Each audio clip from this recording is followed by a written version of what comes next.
La coupole de la basilique du Saint-Sépulcre peut être vue de différents lieux de Jérusalem. À l'intérieur de ce complexe architectural se trouve le monument le plus important, la tombe où Jésus fut enseveli avant de ressusciter. Depuis des siècles, les milliers de pèlerins qui viennent du monde entier vénèrent ce lieu saint. La plus ancienne inscription remonte au IIe siècle.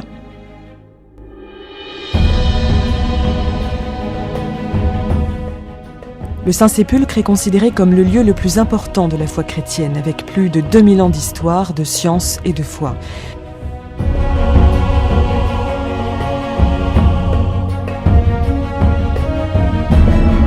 À travers les textes bibliques, les témoignages provenant de diverses époques, les campagnes de fouilles qui ont laissé une importante documentation faite de photos et de dessins, et avec la collaboration d'archéologues et d'historiens de la custodie de Terre Sainte, nous avons fait un voyage jusqu'à nos jours et la dernière restauration de l'édicule du Saint-Sépulcre.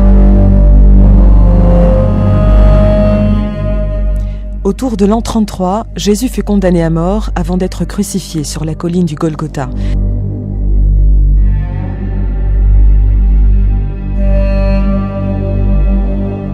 Il fut enseveli dans une tombe creusée dans un jardin tout proche. Après 3 jours, il ressuscita d'entre les morts. Depuis ce moment, le lieu du tombeau et de la résurrection est devenu le centre de la foi de toute la chrétienté.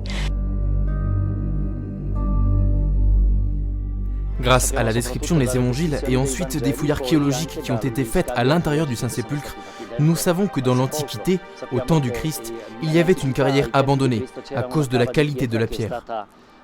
Là se trouvait un jardin dans lequel Joseph d'Arimathie creusa sa propre tombe pour lui-même. C'est dans cette tombe qu'a été déposé le Christ. Le récit biblique indique plusieurs détails qui aident la recherche archéologique. La tradition aussi. Ici, à Jérusalem, vivaient les disciples du Christ, qui se rappelaient très bien où se trouvait le lieu de la Passion. En l'an 132 de notre ère, l'empereur Hadrien reconstruisit la ville et l'appela Aelia Capitolina. Les mémoires juives et chrétiennes furent effacées, le lieu du Golgotha et le sépulcre disparurent sous le nouveau temple dédié à Vénus. Quindi anche questo, volendo nascondere proprio il santuario cristiano, ha fatto un grande favore. En voulant cacher le sanctuaire chrétien, on a fait un grand cadeau aux chrétiens, puisque de cette manière, le lieu a pu être préservé tel qu'il était. Et ainsi, au IVe siècle, quand arriva Hélène, la mère de Constantin, elle a redécouvert le sanctuaire comme tel, intact, parce qu'au-dessus, on avait fait un terre-plein pour cacher les lieux chrétiens. Nous avons ainsi la construction de l'empereur païen, qui confirme l'authenticité du lieu que vous voyez derrière moi.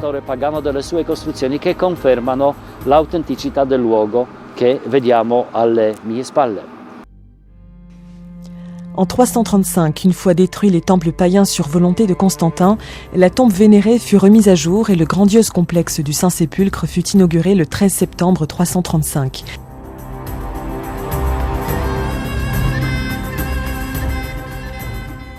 Sainte Hélène, la mère de l'empereur Constantin, vint à Jérusalem aux environs de 327-329. Pour le père Aliata, archéologue du Studium Biblicum Franciscanum, on peut dire qu'elle fit, d'une certaine manière, une découverte archéologique. La chose la plus importante fut la découverte de la vraie croix de Jésus. Elle fut rendue célèbre par la diffusion des reliques dans toutes les parties du monde.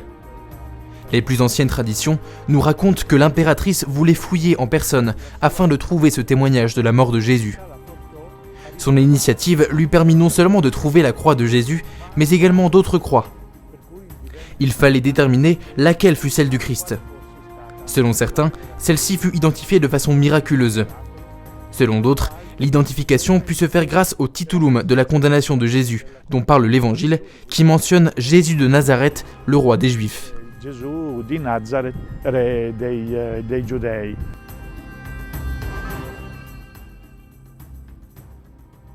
En 1099, Jérusalem fut conquise par les croisés et le Saint-Sépulcre redevint le cœur de toute la chrétienté. Mais survinrent ensuite d'autres dominations, dont celle de Saladin et celle des Mamelouks.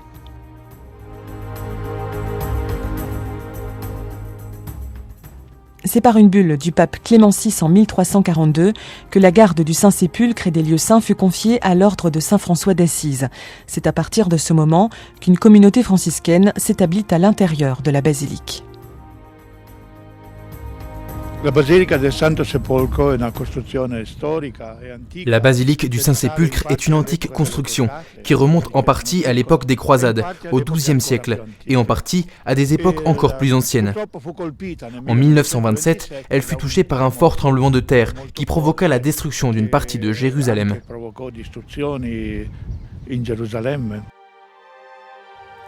La puissance mandataire en Palestine, qui en ce temps-là exerçait les fonctions de gouvernement de la ville, décida que l'église devait être fermée au public ou bien soutenue par des piliers et une structure de fer et de bois.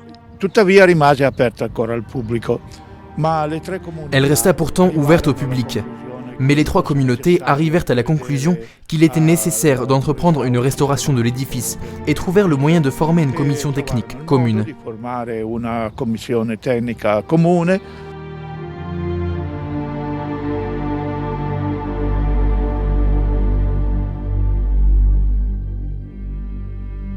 En 1960, les travaux de restauration débutèrent dans la basilique du Saint-Sépulcre, un travail documenté pendant 20 ans. Après 3 ans, en 1963, les trois communautés présentes au Saint-Sépulcre élirent le père Corbeau, archéologue des travaux dans la partie commune. Une charge qu'il engagea pendant 17 ans à suivre matin et soir le chantier et pendant 2 ans à consigner à la presse son œuvre monumentale, le Saint-Sépulcre de Jérusalem, aspect archéologique des origines à la période croisée.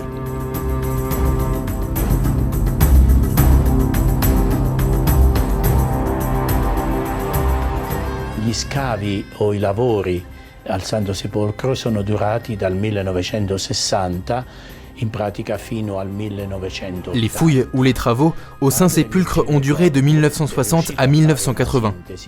Le père Virgilio Corbeau en a fait une synthèse et a publié en 1982 une série de livres en 3 parties, présentant les résultats archéologiques qu'il confronte avec les textes littéraires relatifs à la période évangélique.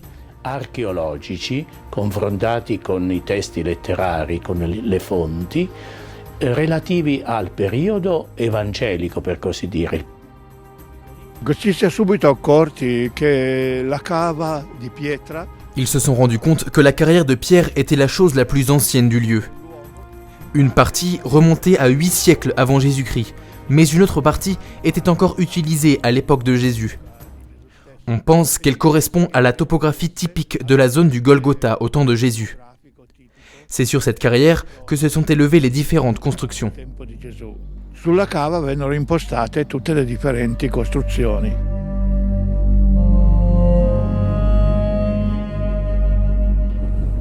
La cava di pietra è molto grande, in tutto si estende per più di 100 metri. La carrière est très grande, elle s'étend sur plus de 100 mètres. Elle est remplie de profondes galeries et présente de multiples coupes verticales dans la roche. Dans la basilique se trouve une des parties les plus profondes de cette carrière, et il y a des roches qui dépassent, comme par exemple la roche de la crucifixion du Christ, qui dépasse de plus de 4 mètres le sol actuel.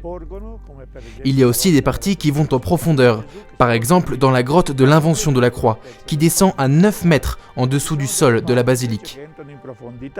Come per esempio la grotta del ritrovamento della croce, che scende a 9 metri sotto il pavimento attuale.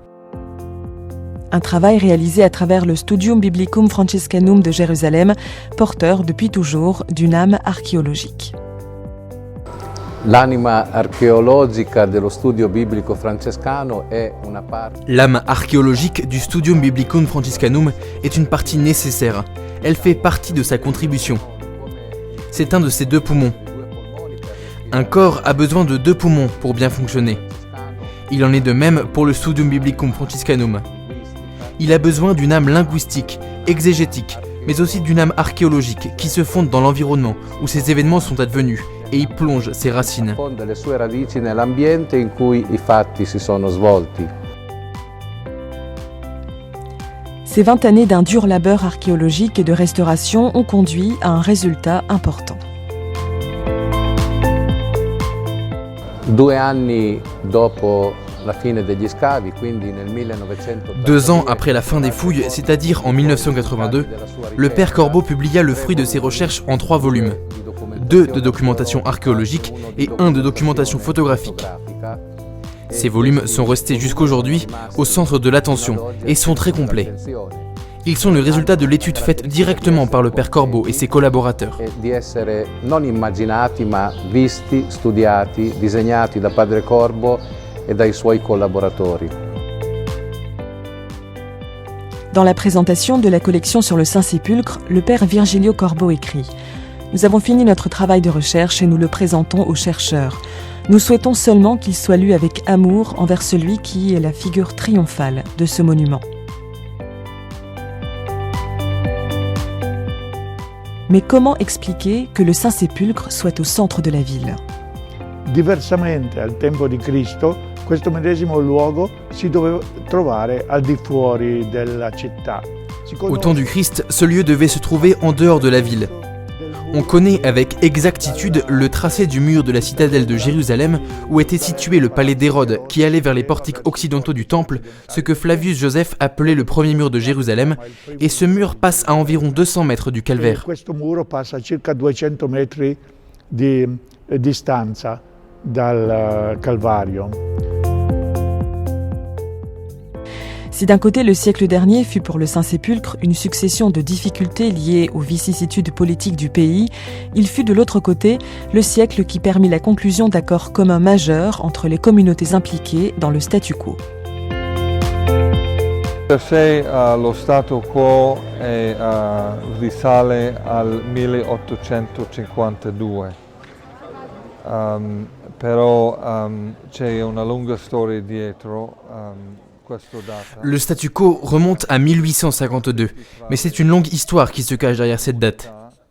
Il y a d'abord les conflits entre les communautés, puis la pression exercée sur le sultan par la France d'un côté, la Russie de l'autre, qui édicte donc le statu quo, c'est-à-dire un décret qui oblige les communautés à ne pas opérer de changements à l'intérieur de l'Église, et par là, on entend des changements d'usage, de construction ou d'autres questions. Alle comunità che non ci siano cambiamenti dentro la Chiesa, e per cambiamenti significa cambiamenti di uso, di costruzione, di altre questioni.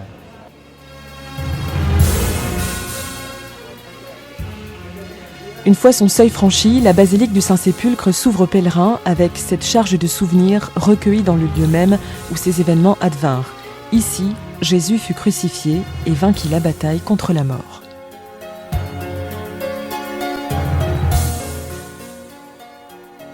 C'est par un étroit escalier qu'on accède au calvaire qui surgit au-dessus de la roche sur laquelle fut élevée la croix de Jésus.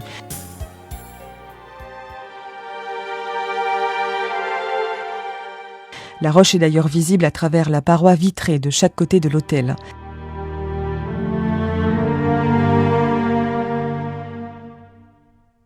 Les pèlerins peuvent toucher la roche par un trou pratiqué dans le disque d'argent sous l'autel, le point d'où, selon la tradition, s'élevait la croix de Jésus.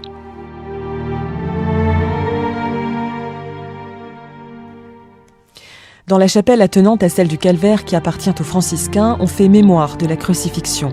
La décoration et les mosaïques datent du siècle dernier. Entre les deux chapelles se trouve l'autel de Notre-Dame des Douleurs.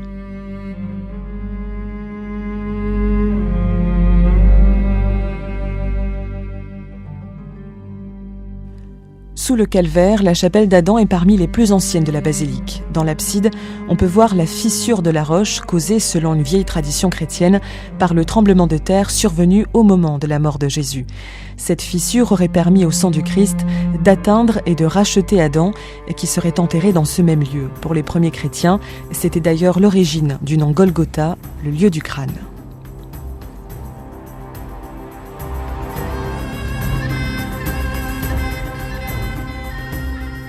Dans l'atrium de la basilique se trouve la pierre de l'onction, en mémoire de la piété de Nicodème et de Joseph d'Arimathie, qui préparèrent le corps de Jésus pour la sépulture. Très vénérée par les orthodoxes, elle est décorée de candélabres et de lampes à huile. La scène est illustrée par une mosaïque sur le mur, en face.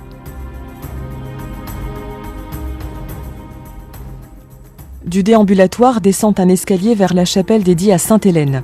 Les murs de l'escalier sont recouverts de petites croix gravées au cours des siècles par les pèlerins arméniens, autant de témoignages de la dévotion de ce peuple pour la croix.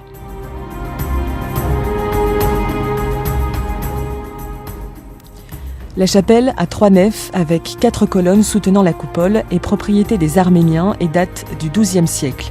De la chapelle arménienne de Sainte-Hélène, on accède au niveau inférieur, à celle où fut retrouvée la croix du Christ.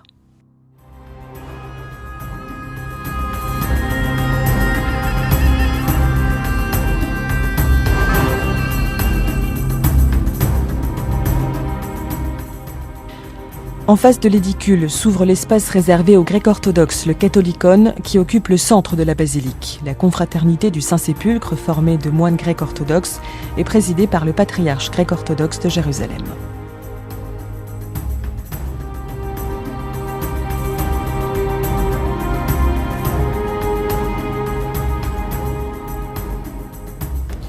La coupole, décorée d'une récente mosaïque de style byzantin avec le Christ Pantocrator entouré des 12 apôtres en habit d'évêque, est soutenue par des arches qui rejoignent les colonnes croisées où sont représentés les évangélistes.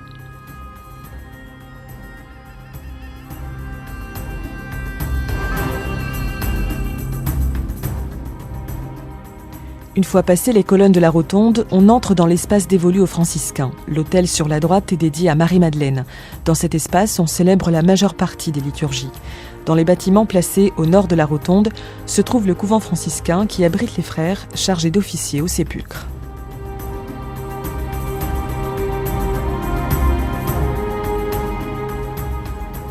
De là, on parvient dans la chapelle latine de l'apparition de Jésus à sa mère.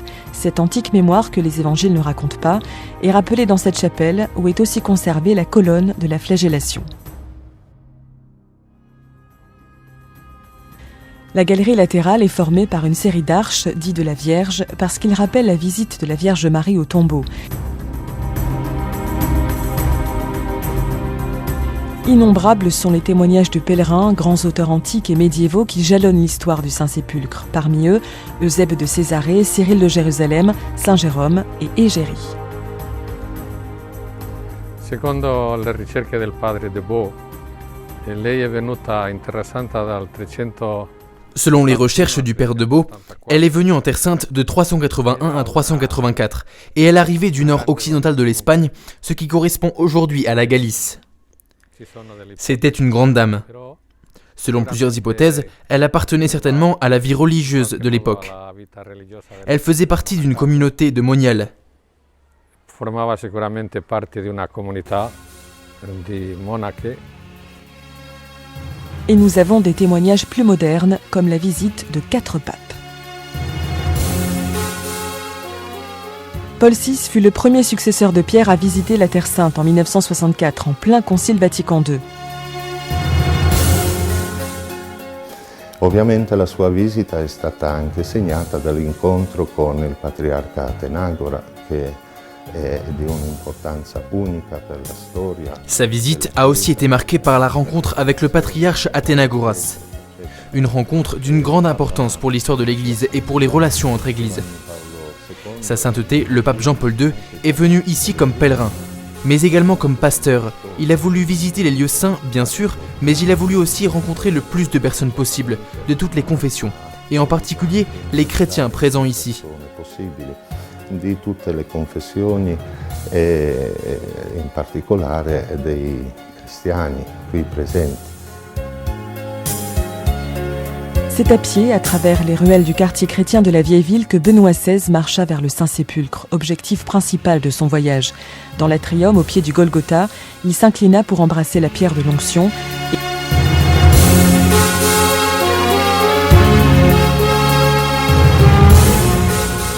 Visiblement ému, le pape entre dans l'édicule du Saint-Sépulcre et y reste longuement en prière, à genoux.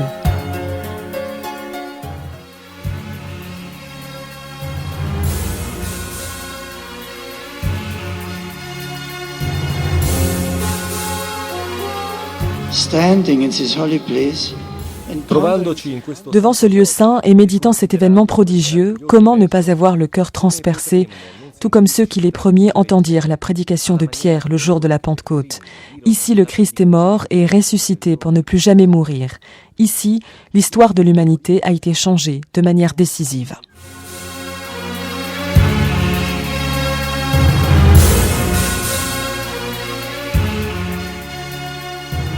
Papa Francesco è venuto qui proprio in occasione del 50°.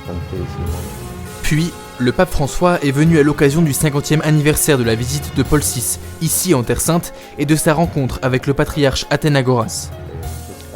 Et il y a donc eu cette rencontre avec laquelle on a commémoré cet événement justement devant l'édicule du Saint-Sépulcre. Evento proprio davanti all'edicola del Santo Sepolcro.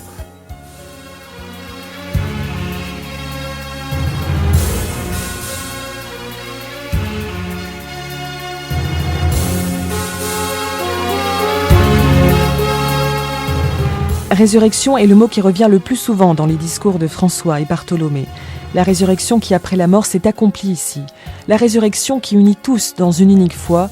Une résurrection qui, dans l'esprit de cette rencontre, parle de l'abandon de la peur et de l'ouverture à la rencontre. Dobbiamo credere che come è stata ribaltata la pietra del sepolcro, così potranno.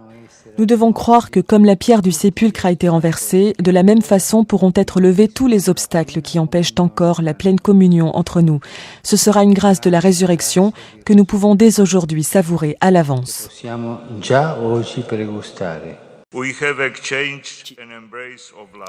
Nous avons échangé un baiser d'amour parce qu'aucun autre chemin ne mène à la vie, à l'exception de la voie de l'amour, de la réconciliation, de la paix véritable et de la fidélité à la vérité.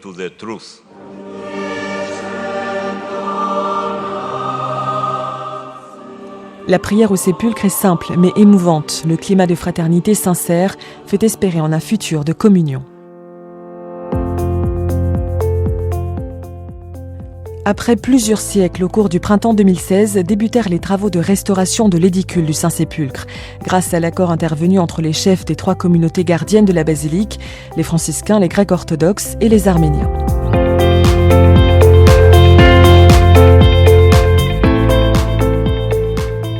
Le groupe d'intervention constitué par l'Université d'Athènes sous la direction de la professeure Antonia Moropoulou a impliqué pas moins de 50 personnes, professeurs et techniciens spécialisés. La custodie de Terre Sainte a chargé l'architecte Osama Hamdan, enseignant de restauration archéologique à l'Université arabe de Jérusalem, de suivre pour elle chaque phase des travaux. Il explique pourquoi cette restauration était nécessaire.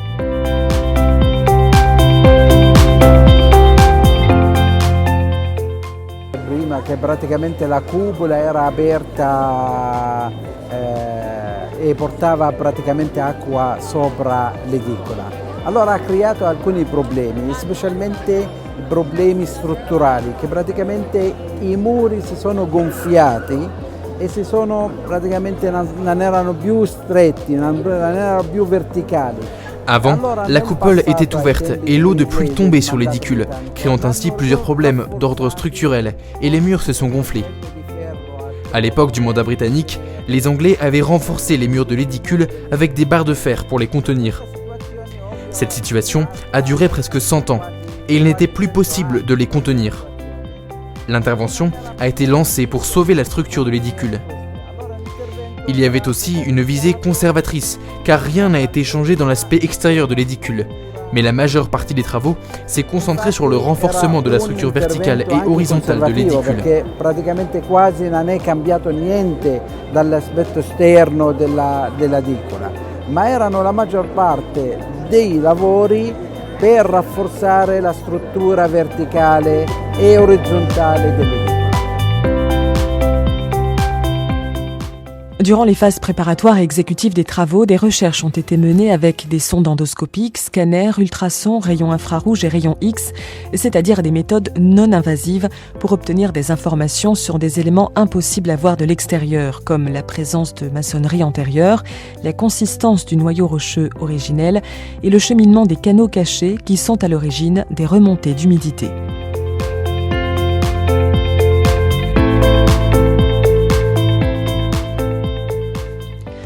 Après 206 ans, les chercheurs et les autorités religieuses ont pu voir de nouveau la roche où a été déposé Jésus.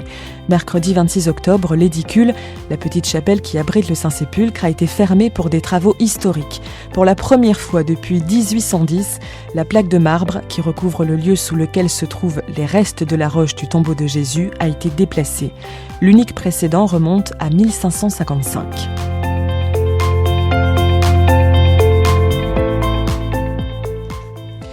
L'événement s'est tenu à huis clos en présence du patriarche grec-orthodoxe Théophile III, accompagné d'une petite délégation de religieux et de scientifiques, de la délégation de la custodie de Terre Sainte, composée du père Dobromir Jastal, vicaire de la custodie, du père Eugenio Aliata, archéologue du Studium Biblicum Franciscanum, du père Narciso Klimas, du père Enrique Bernero, du père David Grenier et de l'architecte Osama Ramdan de la commission scientifique. Également présente une délégation d'Arméniens emmenée par l'évêque Sévan, en plus des Coptes du Saint-Sépulcre. Sì, sono stato dentro la tomba, ho visto sollevare lapide e apparire la roccia nuda, il luogo. Oui, j'étais présent. J'ai vu la pierre soulevée et la roche nue apparaître, le lieu où Jésus a été déposé. En ce moment très impressionnant, ma pensée s'est spontanément transportée en ce jour où quelques disciples et quelques femmes sont allés au tombeau et ont vu la tombe vide. Ils n'ont pas trouvé le corps de Jésus et personne n'a vu le Seigneur ressuscité. Hanno visto la tomba vuota, non hanno trovato il corpo di Gesù e nessuno ha visto il Signore risorgere. Ecco, la tomba vuota ci indica che dobbiamo essere meno. Le tombeau vide nous indique que nous devons être moins attentifs à ce que nous percevons avec nos sens et au contraire être plus forts en ce qui concerne notre foi en Jésus ressuscité. In quello che riguarda la nostra fede in Gesù risorto. Per noi, per tutta la comunità, anche specialmente per me come presidente di Santo Sepolcro, era una cosa molto, molto importante, meravigliosa, perché dopo, come lei ha detto, dopo quasi 500 anni,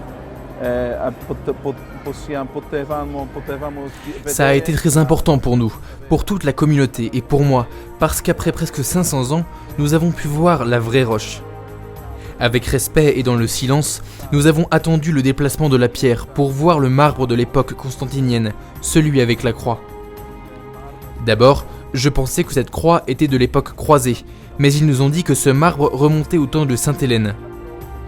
Et dessous, on pouvait voir et toucher la vraie roche. Ça a été une grâce pour moi d'avoir pu être ici, dans ce lieu saint. Questo marmo tempo di Santa Elena. A dopo sotto si poteva vedere, anche toccare, anche pregare davanti alla pietra vera. Allora una grazia che in questo momento io ho potuto stare qui in questo santo luogo. Un moment spécial pour le monde chrétien, mais aussi pour le monde scientifique, dans un travail où science et foi se rencontrent. Il momento più bello e penso emozionante praticamente in questo lavoro qua è stato quando è stata aperta la tomba di Gesù Cristo. Le moment le plus beau et le plus émouvant dans ce travail a été l'ouverture de la tombe de Jésus-Christ. L'objectif principal était d'abord de procéder à l'opération d'injection de la maçonnerie. Le souci était de ne pas faire de dommages, de ne pas laisser la matière de l'injection s'infiltrer à l'intérieur. Cela a donc été le moment le plus beau et le plus émouvant de ce projet, qui a ensuite eu un écho mondial. Allora quella serata era il momento più bello e più emozionante di questo progetto che è andato in onda poi in tutto il mondo. Per me il momento più incredibile è stato quando è stata tolte le pietre dell'edicola la prima volta, proprio le pietre esterne, e abbiamo potuto vedere la roccia originale. Pour moi, le moment le plus incroyable a été quand les pierres de l'édicule ont été enlevées pour la première fois, les pierres extérieures, et nous avons pu voir la roche originelle qui est sous l'édicule. Il est dommage qu'elle n'ait pas été laissée visible, mais c'est déjà un énorme travail de réussir à mettre d'accord toutes les confessions pour entreprendre la restauration de l'édicule. Dans le futur, nous espérons mener d'autres travaux ensemble qui puissent faciliter l'accès aux nombreux pèlerins et permettre une meilleure connaissance de l'histoire, des 2000 ans d'histoire de ce lieu. Più facile ai tanti pellegrini e anche la conoscenza della storia dall'inizio in tutti questi 2000 anni di storia del luogo. Quando sono entrato, ho potuto vedere quello che era. Outre la roche, nous avons trouvé une pierre, toujours en marbre, avec une croix gravée au centre. Cela signifie que le lieu était déjà l'objet de vénération. Nous le savions déjà, mais maintenant nous en avons la preuve. J'ai apporté une feuille et un crayon. J'ai attendu qu'il y ait plus de tranquillité dans le Saint-Sépulcre et que les restaurateurs s'absentent.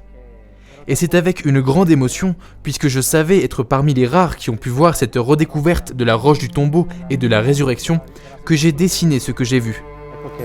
Ho fatto il disegno di quello che ho visto. Le novità principali riguardano la scoperta della presenza di una lastra inferiore a quella che tutti conoscono. Les principales nouveautés concernent la découverte de la présence d'une plaque au-dessous de celle que tous connaissent, sur laquelle est gravée la croix typique du patriarcat latin de Jérusalem. Et immédiatement au-dessous de cette seconde plaque se trouve la vraie roche. Ce qui veut dire que la roche originelle du tombeau, le banc sur lequel, selon la tradition, le Christ a été déposé, se trouve au-dessous les deux plaques qui la recouvrent.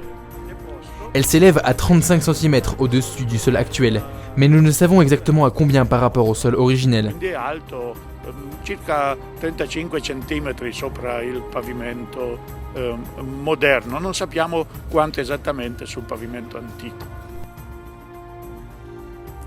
Comme le fait remarquer ému le père Narciso Climas, professeur d'histoire de l'Église et de la custodie de Terre Sainte, la plaque de marbre, retrouvée au-dessous de celle qui a été temporairement enlevée, est fissurée et remonte probablement au temps des croisés.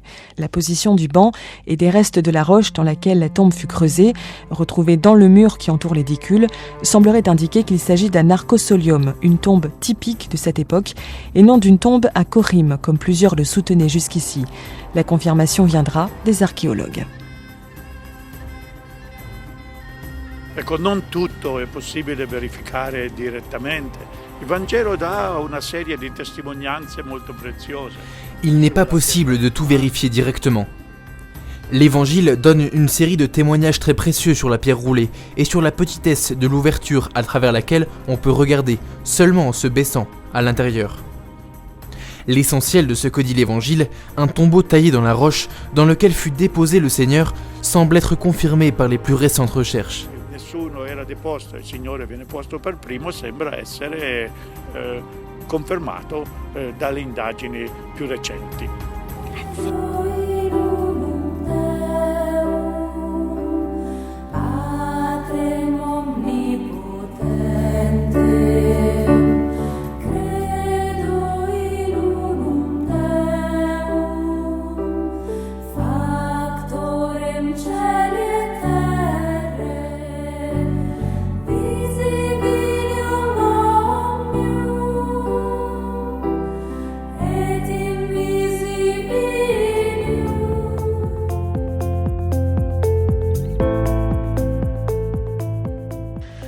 Sur le parvis extérieur, à l'entrée de la basilique, autour de l'édicule, dans les couloirs d'accès, mais aussi à l'étage supérieur, près du couvent franciscain, un vrai chantier de construction. Échafaudage, pierres, équipements. Le bruit était parfois pénible, mais on savait qu'il était nécessaire pour amener à la vie le lieu qui entoure la tombe du Christ ressuscité. Un travail emblématique, protégé par des palissades, qui aiguisait la curiosité de comprendre ce qui était en train de se passer. Parfois, une porte ouverte permettait d'entrevoir de manière fugace le travail des restaurateurs.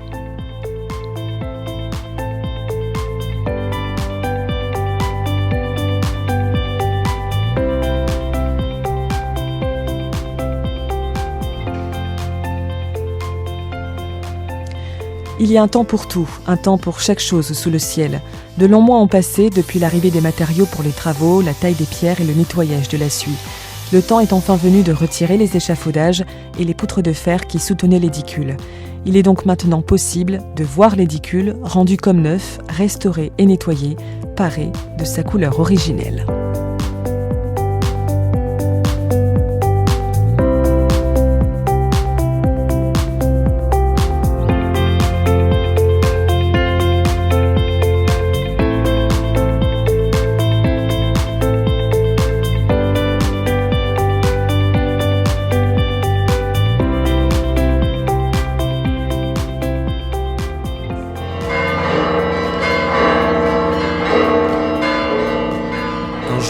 spécial pour les chrétiens, pas seulement de Terre Sainte, mais du monde entier.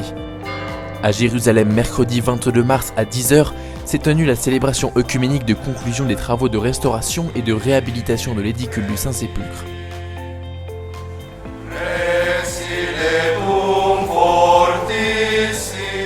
L'accord historique a été conclu il y a exactement un an, le 22 mars 2016, avec la signature du patriarche grec orthodoxe Théophile III, le patriarche arménien apostolique Nouran Manoukian et celui qui était encore à l'époque custode de Terre Sainte, Pierre Battista Pizzaballa, tous trois représentants des communautés religieuses gardiennes de la basilique selon les dispositions du statu quo.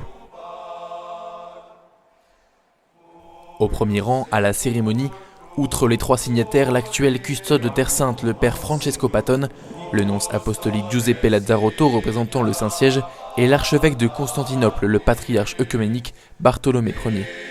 Également présents, les représentants des autres églises du Saint-Sépulcre, coptes, syriaques et éthiopiens, des autres confessions chrétiennes de Terre Sainte et diverses autorités religieuses et civiles, parmi lesquelles le Premier ministre grec Alexis Tsipras.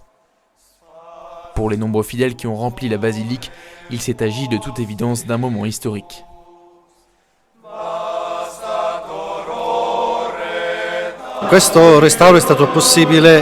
Cette restauration a été possible grâce à la volonté de tous, mais surtout des trois églises principales qui ont été capables de changer de vision et de savoir porter tout le monde, même les plus récalcitrants, à signer cet accord qui était nécessaire, attendu depuis longtemps par toutes les communautés, par nos fidèles, pour montrer dans cette église qui porte les blessures de nos divisions, également la volonté de guérir ces divisions, pour aller vers les futures générations avec un esprit meilleur entre nous. Cela semblait une mission impossible, mais en paraphrasant ce que l'archange Gabriel dit à Marie, rien n'est impossible à Dieu.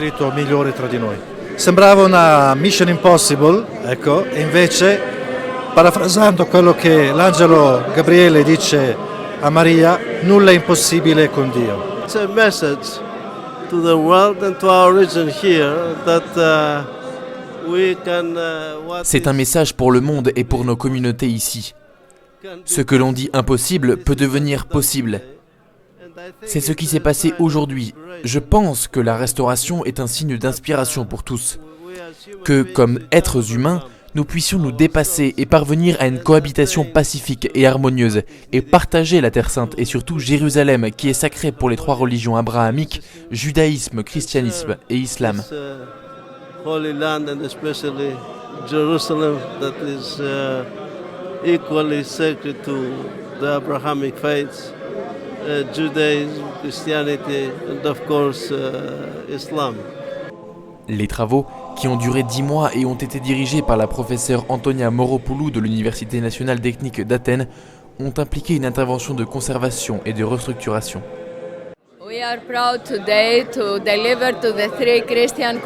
Nous sommes très fiers de livrer aujourd'hui aux trois communautés chrétiennes l'édicule du Saint-Sépulcre réhabilité.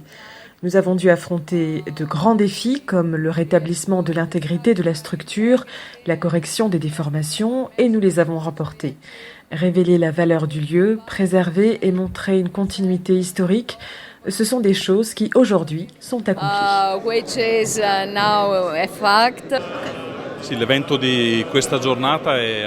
Cet événement d'aujourd'hui est absolument extraordinaire parce qu'il est le fruit, nous pourrions dire le premier fruit mature d'une collaboration entre les principales communautés ici à Jérusalem. La communauté grecque, la communauté latine représentée par nous et le patriarcat, et la communauté arménienne. C'est en même temps une belle chose parce que cette année, nous ne célébrerons pas tous le même jour.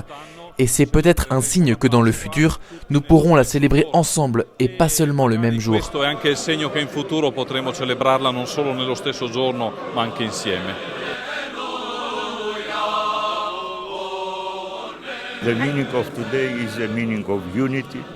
La journée d'aujourd'hui a une signification d'unité, de collaboration, de coopération. Nous sommes heureux que les Grecs orthodoxes, les Arméniens et les catholiques se soient réunis et aient décidé de restaurer le Saint-Sépulcre. Nous invoquons la grâce de notre Seigneur sur tous, sur vous et le monde entier. Prions pour la paix et l'unité.